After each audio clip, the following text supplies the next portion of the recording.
Assalamualaikum warahmatullahi wabarakatuh.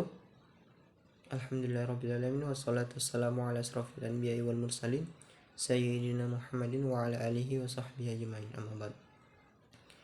Sebelumnya perkenalkan, nama saya Muhammad Ikram Pesa dari PAI semester 7. Nah, di video kali ini saya akan menjawab pertanyaan-pertanyaan yang terdapat dalam UTS Filsafat Ilmu.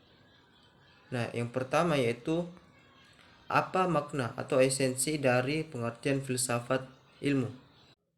Baik, jadi filsafat itu adalah ilmu pengetahuan yang memikirkan dan menyelidiki secara mendalam dan sungguh-sungguh, serta dengan cara radikal agar mencapai hakikat kebenaran berdasarkan situasi tersebut.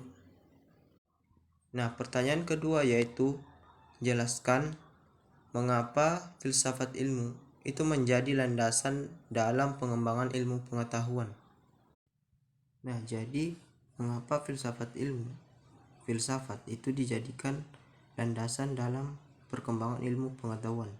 Nah, jadi filsafat ini teman-teman sekalian itu dijadikan sebagai landasan dalam perkembangan ilmu pengetahuan karena filsafat ini dapat memahami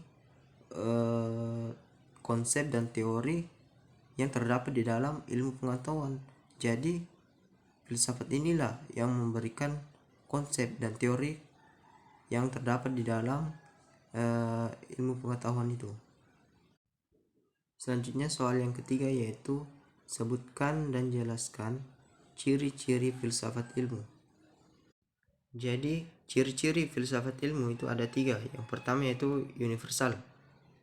Universal ini yaitu pemikiran yang luas dan tidak berpacu pada aspek tertentu saja.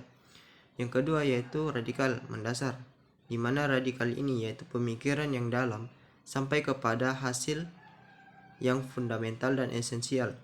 Yang ketiga yaitu sistematis.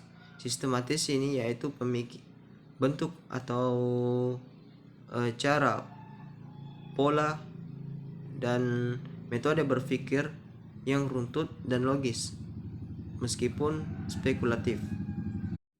Nah, selanjutnya yaitu pertanyaan keempat, di mana pertanyaannya yaitu jelaskan perbedaan tentang pengetahuan ilmiah dan pengetahuan filsafat. Nah, jadi perbedaan antara pengetahuan ilmiah dan pengetahuan filsafat itu kita bisa lihat dari contohnya yaitu objek material, di mana objek material dari filsafat ilmu itu bersifat universal atau menyeluruh, di mana universal ini yaitu pemikiran yang menyeluruh dan tidak berpacu pada aspek tertentu saja.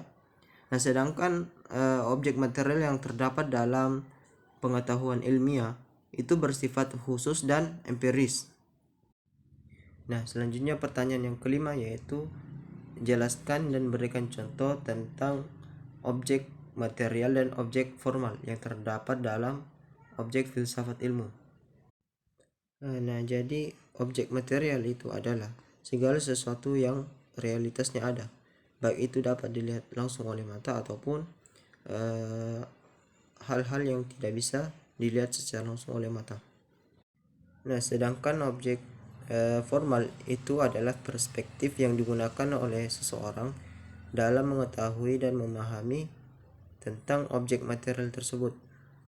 Nah, kalau kita sedang berbicara tentang contohnya, contoh dari objek filsafat itu kita bisa lihat dari tanaman hijau, tanaman teh hijau, di mana contoh objek formal contoh objek materialnya itu teh hijau.